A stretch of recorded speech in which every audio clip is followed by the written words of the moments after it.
Good afternoon, everybody. Thank you very much for coming. Over the last few days, I have, as Foreign Secretary, have been the channel for innumerable expressions of condolences from around the world in the aftermath of the terrorist atrocity in Manchester. And I've been struck by how often our international friends and supporters have mentioned not so much the crime as the response, the acts of instinctive kindness by people in Manchester, the holding of hands, the gathering of thousands of people in the centre of the city to show their indomitable pride and resilience, and in their unity and their determination to show that it is by coming together that we can beat this scourge.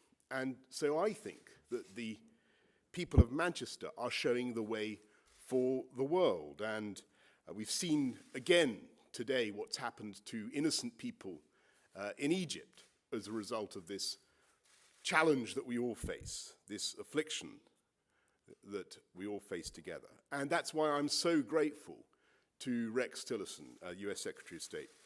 Rex, for coming here today, again in an instinctive act of solidarity between the US and the UK.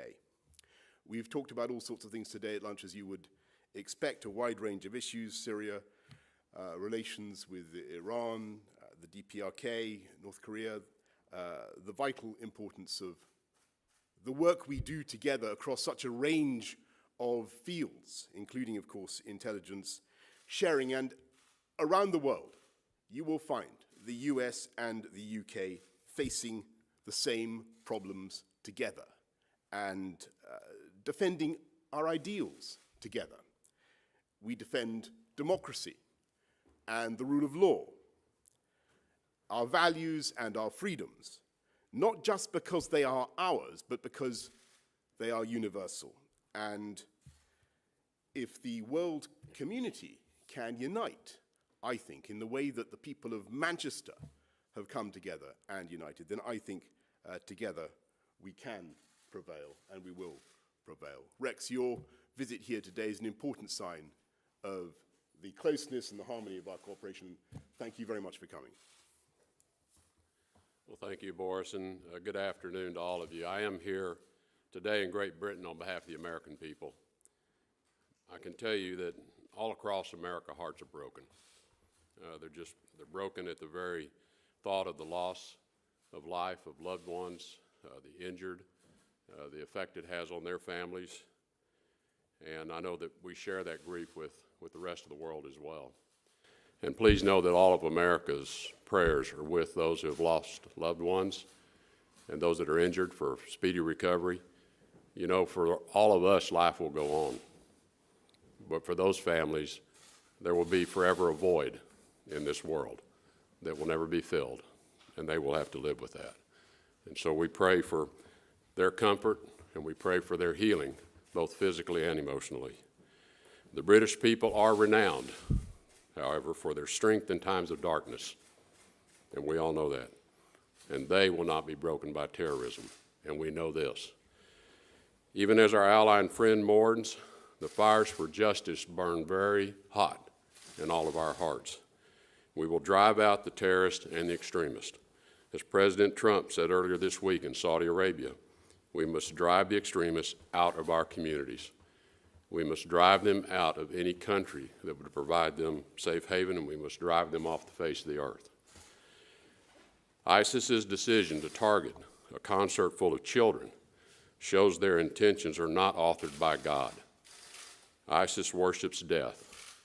In our mission to defeat ISIS, we are grateful for the help of people of all faiths, and especially the many Muslim majority countries who have joined us to win this fight.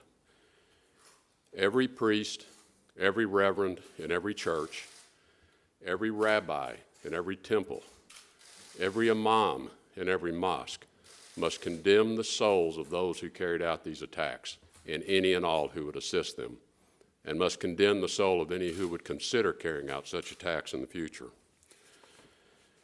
We will intensify our efforts to defeat ISIS on the battlefield, and we will eliminate their ability to operate their networks around the world. We will not allow them or any terrorist organization to spread violence and hatred without a fight. And we will block their efforts to recruit new followers, whether on the ground or online. America stands with the British people at this time of great sorrow and pain, and we pledge to you an even greater resolve to defeat Islamist terrorism and extremism. Thank you. Thank you, Rex. I think we've got a couple of questions. Yes, please, sir, gentlemen. Thank you, Foreign Secretary. In January, the Prime Minister said, "The days of Britain and America intervening in sovereign countries in an attempt to remake the world in our own image are over." Isn't that an admission of foreign policy failures and essentially confirming Jeremy Corbyn's comments this morning? And Mr. Tillerson, do you think there will be lasting damage for information sharing between the UK and US intelligence agencies because of the leaks this week? Well, if I can just deal with the first point, Rex, I have to say, I find it absolutely extraordinary and inexplicable in this week of all weeks that there should be any attempt to justify or to legitimate the actions of terrorists in this way. And this is a moment when, as Rex Tillerson has said, we should be coming together, uniting to defeat these people. And we can and we will, not just in Iraq and in Syria, but of course in the battle for hearts and minds, and winning the intellectual and the emotional struggle as well. And we can and we will, because they are wrong. Their view of the world is corrupt. It is a perversion of Islam, and it can be completely confounded. But now is not the time. Now is not the time to do anything to subtract from the fundamental responsibility of those individuals, that individual in particular, who committed this atrocity. And I think it is absolutely monstrous that anybody should seek to do so. With respect to the release of information inappropriately, information that was released by someone, information that's vital to an ongoing investigation, information that's vital to capturing those who were involved in this heinous event. Certainly we condemn that. The President has been very strong in his condemnation and has called for an immediate investigation and prosecution of those who are found to have been responsible for leaking any of this information to the public. We take full responsibility for that, and we obviously regret that that happened. In terms of how it affects the relationship between the U.S. and Great Britain, this special relationship that exists between our two countries will certainly withstand this particular unfortunate event. Thank you, Rex. Do we... Michael Birnbaum. Thank you. Michael Birnbaum from The Washington Post. Secretary Tillerson, President Trump said yesterday at NATO that the alliance should focus on terrorism and immigration. The Manchester attack was carried out by the son of immigrants here. In that context, what advice does the Trump administration have for how Britain should handle its large immigrant community here, including those who are British citizens? Secretary Johnson, do you agree with President Trump that immigration should be a focus for NATO, and is immigration a security threat for Britain? Well, I think the President's made he's made many important points on this trip, given the extensive nature of the trip and the countries that he has visited. And clearly, migration of people, movement of people, immigration of people, and crossing back and forth the borders is a significant challenge in how we confront acts of terrorism. And it is a challenge given our free society. I think the other element of it that I've heard the President express in exchanges with leaders throughout this trip is our inability to assimilate people. That for whatever reason, as people immigrate into our countries, whether it be in Great Britain or in the United States or other countries, we seem to have difficulty assimilating those people so that they feel part of our society and would never consider supporting acts of violence against their fellow citizens and their fellow neighbors. So I think that it's an extremely complex issue, this mass migration of people that we are witnessing around the world. It's not a problem only for Great Britain. It's not a problem only for the United States. It's a problem for countries all over the world. it's one that we have to learn better how to address.